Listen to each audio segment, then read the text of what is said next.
말씀은 마태복음 18장 18절부터 20절까지 말씀입니다. 진실로 너희에게 이르노니 무엇이든지 너희가 땅에서 매면 하늘에서도 매일 것이요 무엇이든지 땅에서 풀면 하늘에서도 풀리리라. 진실로 다시 너희에게 이르노니 너희 중에 두 사람이 땅에서 합심하여 무엇이든지 구하면 하늘에 계신 내 아버지께서 그들을 위하여 이루게 하시리라. 두세 사람이 내 이름으로 모인 곳에는 나도 그들 중에 있느니라. 한국은 미국, 캐나다, 그리고 호주 같은 나라에 복음의 빚을 지은 나라입니다. 제가 주일날 말씀드렸던 것처럼 한국이라는 곳이 어디에 있는지, 아니 한국이라는 나라 자체를 처음 들었던 그 시절, 언더우드는 인도로 가려던 그의 계획, 그의 마음을 하나님 앞에 순종하고 조선이라는 곳으로 선교 가기로 그가 결정을 했습니다. 문제는 언더우드가 한국의 선교사로 그가 가겠다라고 헌신을 했지만 정작 그를 파송해 줄 교회 또는 교단이 없었습니다. 나를 한국의 선교사로 보내어 달라고 4번이나 지원을 했지만 4번 모두 거절당한 언더우드는 뉴욕에 있는 한 교회의 담임 목사님으로 그가 청빙을 받았습니다. 이제 수락서에 사인을 하고 우체통에 그 수락서를 넣으려는 순간 한번 한국을 향한 하나님의 음성을 들었던 언더우드는 다시 한번 선교부로 가서 한국의 선교사로 보내어 달라 이렇게 요청했고 마침내 그는 한국의 선교사로 올 수 있었습니다. 이렇듯이 한국의 선교사로 간다는 것 사실 그것 자체가 쉽지 않은 방황이었습니다. 이렇게 어렵게 한국의 선교사님으로 오신 분들 중에 사실은 또 다른 고민들, 또 다른 그런 어려움에 부딪힌 경우들이 종종 있습니다. 예를 들어 이런 것들입니다. 미국의 몇몇 교단에서는 담배 피는 것이 그렇게 문제가 되지 않습니다. 근데 한국의 교회에는 조금 상황이 다릅니다.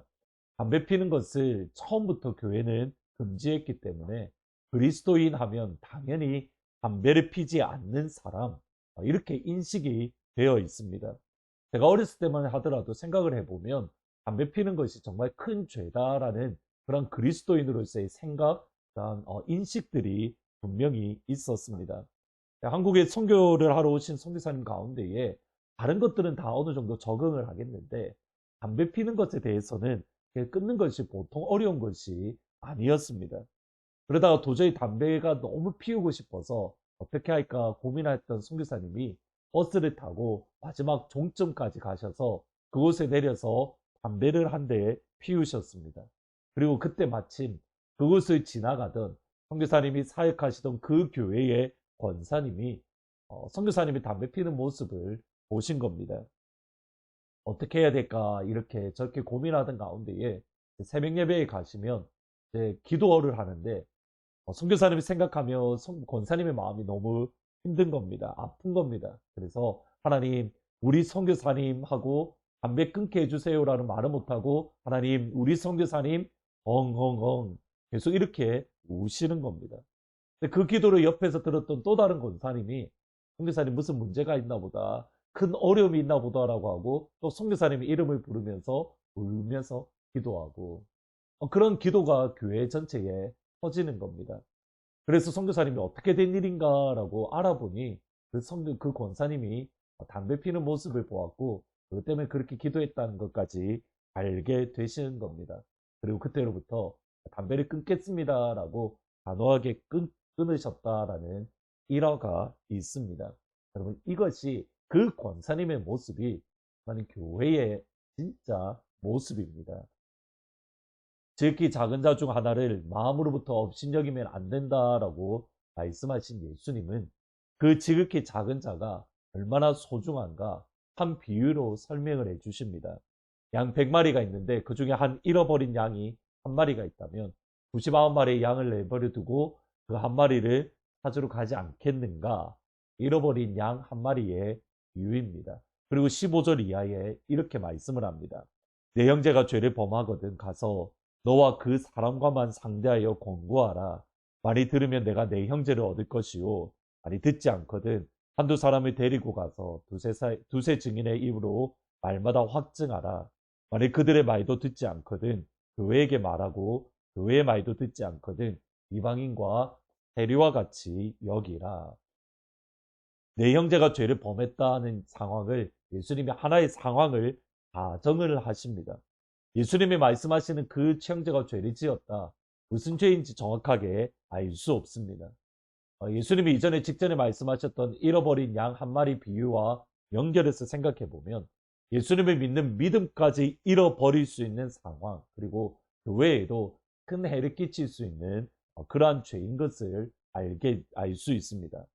그리스도인 중 누군가가 죄를 지은 것을 보았을 때에 먼저는 그 사람과 만나서 돌이킬 것을 회개할 것을 먼저 권면을 해야 합니다. 그럼에도 회개하지 않을 때는 두세 사람의 증인으로 그럼에도 돌이키지 않을 때에는 교회에 이야기하라. 예수님이 명령하셨습니다. 여러분 여기서 순서를 잘 보셔야 됩니다. 먼저는 1대1입니다. 처음부터 교회에 공개적으로 그러니까 공적으로 이야기하지 말라는 예수님의 의도를 보셔야 됩니다. 어쩔 수 없이 사람은 누군가의 흠에 대해서 이야기하는 것을 좋아합니다. 뒷담화를 좋아합니다. 누군가를 비난하는 것이 빠르지 누군가를 칭찬하고 격려하고 세워주는 것이 우리에게 참 쉽지는 않습니다. 수근수근거림. 근데 수근수근거림을 저희들이 가볍게 생각하면 안 됩니다. 로마서 1장 28절 이하에 보시면 또한 그들이 마음에 하나님 두기를 싫어하며 하나님께서 그들의 그 상실한 마음대로 내버려 두사. 이 표현을 보셔야 됩니다. 하나님을 마음에 두기 싫어할 때에 하나님께서 그들을 내버려 두셨습니다. 그 결과 어떤 모습이 나오냐면 모든 불의, 추악, 탐욕, 악의가 가득한 자요. 시기, 살인, 분쟁, 사기, 악독이 가득한 자요. 수근수근하는 자요. 비방하는 자요. 하나님의 마음에 두기 싫어할 때 하나님께서 그들을 내버려 두실 때에 우리 안에 나타나는 현상이 뭐냐면 수근수근거림, 중상모략이라는 겁니다. 그 중상모략의 결과가 마지막에 보면 그들은 이 같은 일을 행하는 자는 사형에 해당한다고 하나님께서 정하심을 알고도 누군가를 수근수근거리고 중상모략한다 하나님께서 사형에 해당된다. 이것이 하나님의 명령이다라고 로마서에서 바울이 말씀을 합니다. 사람의 죄성을 너무 잘 알고 계신 예수님은 누군가의 죄에 대해서 먼저 1대1로 말하므로 그들을 보호하고 그들을 지켜주는 것을 하나님께서는 의도하신 겁니다. 그럼에도 그가 돌이키지 않을 때에는 두세 사람이 같이 가라라고 하는데 여기서 두세 사람은 나하고 친한 사람이 아니라 교회의 리더십 그러니까 그 교회의 담임 목사님 또는 그리고 장로님과 함께 가서 이런 죄가 있습니다. 돌이켜야 됩니다. 그렇게 권면하라고 말씀을 하는 겁니다. 그래도 돌이키지 않을 때에는 교회에 이야기하고 이방인처럼 또는 대리처럼 여기라라고 말씀을 합니다. 여러분 이 모든 과정 속에서 핵심은 뭐냐면 그 사람을 징계하고 그 사람을 혼을 내고 그 사람을 멸시하고 보롱하는 것이 그 의도가 아닙니다. 그 사람이 돌아서고 회개하고 하나님의 백성, 하나님의 자녀로서 온전히 세워져 가는 것 그것이 다름 아닌 징계, 곧 치리의 목적입니다. 그러기에 교회의 치리, 교회의 징계는 분명히 있어야 되는데 그 치리와 징계를 위해서 반드시 전후에 있어야만 하는 것이 있습니다. 그 18절부터 나오는 말씀입니다. 진실로 너에게 이르노니 무엇이든지 너희가 땅에서 매면 하늘에서도 매일 것이요 무엇이든지 땅에서 풀면 하늘에서도 풀리리라. 진실로 다시 너희에게 이르노니 너희 중에 두 사람이 땅에서 합심하여 무엇이든지 구하면 하늘에 계신 내 아버지께서 그들을 위하여 이루게 하시리라. 두세 사람이 내 이름으로 모인 곳에는 그들 중에 있느니라. 일반적으로 저희들은 이 말씀을 우리가 합심해서 기도하면 하나님께서 들으신다 이렇게 해석을 합니다. 완전히 잘못된 것은 아니라 문맥을 살펴보면 교회가 합심해서 기도할 때에 하나님께서 그 사람이 돌아서도록 인도하신다라는 뜻입니다. 다시 말하면 어떤 사람이 죄를 짓고 하나님부터 멀어져 갈 때에 가장 먼저 가장 중요시 가장 집중해서 해야 될 것은 기도라는 겁니다. 그리고 그것이 하나님께서 큰 아들에게 요구하셨던 원하시는 모습입니다. 따라서 이번 주 주일 금요일 날 기도회는 정말 중요하고 소중한 시간입니다. 하트포드 인천 근처에 있는 대학교와 우리의 자녀들이 다니는 학교를 위해서 함께 기도할 시간입니다.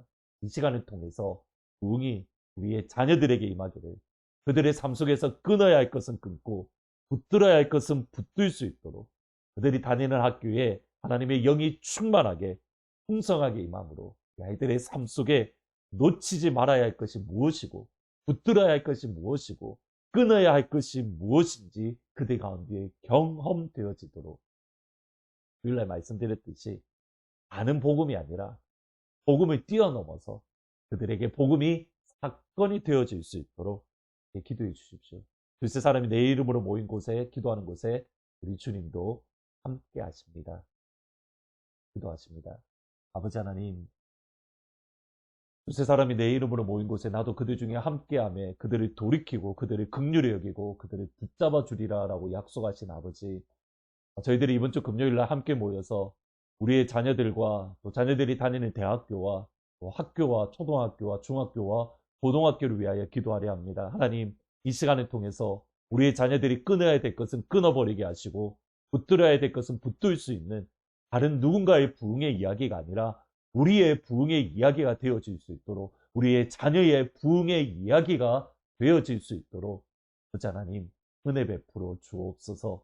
그 시간 하늘문이 여시고 하나님의 영을 풍성하게 부어주셔서 우리 교회에, 우리의 자녀들에게 이 땅에 있는 커네티켓에 있는 대학교와 그리고 중학교와 초등학교와 고등학교에 하나님의 부흥이 임하는 그 영광, 그 은혜를 허락하여 주옵소서.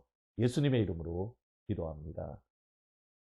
우리의 자녀들을 위해서 다른 누군가의 부흥이 아니라 자녀의 부흥의 이야기가 될 수 있도록 기도해 주시고, 특별히 금요일을 위해서도 기도해 주시면 감사드리겠습니다. 오늘 저녁 수요 예배는 임선수 목사님이 오셔서 말씀을 전해 주십니다. 그대로 오셔서 현장과 온라인에서 예배드리고 은혜 받는 시간이 되기를 주님으로 부탁드립니다. 이 시간 이 자리 교회의 성령님의 말씀을 기대하면서 찬양드리겠습니다.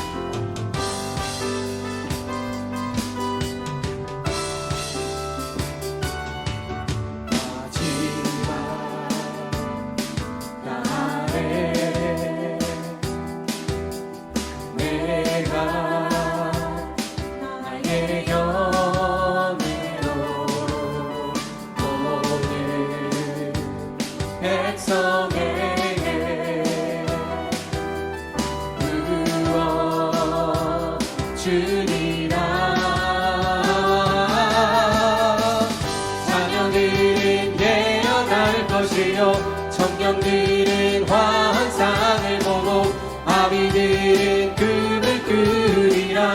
주의 영이 임하며 자녀들은 예언할 것이요 청년들은 환상을 보고 아비들은 금을 끄리라.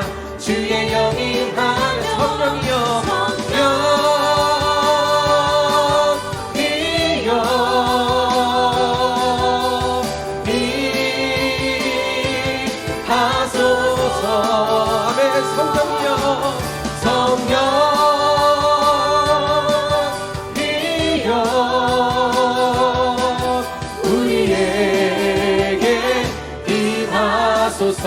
다시 한번 처음부터 마지막 날에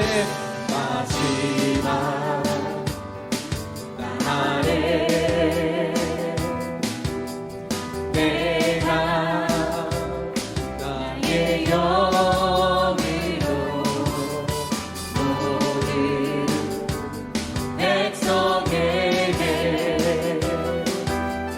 구원 주리라. 자녀들은 예언할 것이요 청년들은 환상을 보고 아비들은 금을 끄리라. 주의 영이 다시 한번 자녀들은 예언할 것이요 청년들은 환상을 보고 아비들은 금을 끄리라. 주의 영이 임하면 성령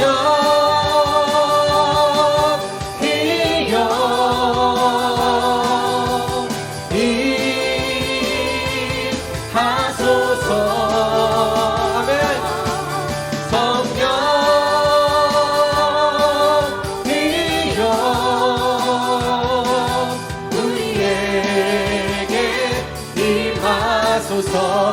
자녀들은 예언할 것이요 자녀들은 예언, 청년들은 환상을 보고 아비들은 금을 끓이라 금을 그리라. 주의 영이 임하며. 다시 한번 자녀들은 예언할 것이요 청년들은 환상을 보고 아비들은 금을 그리라. 주의 영이 임하며. 성령이여 주님 임하소서 임하소서. 성령이여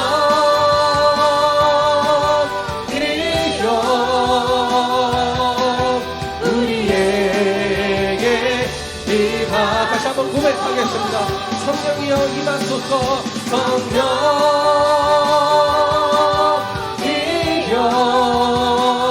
이 교회에 임하소서 하소서.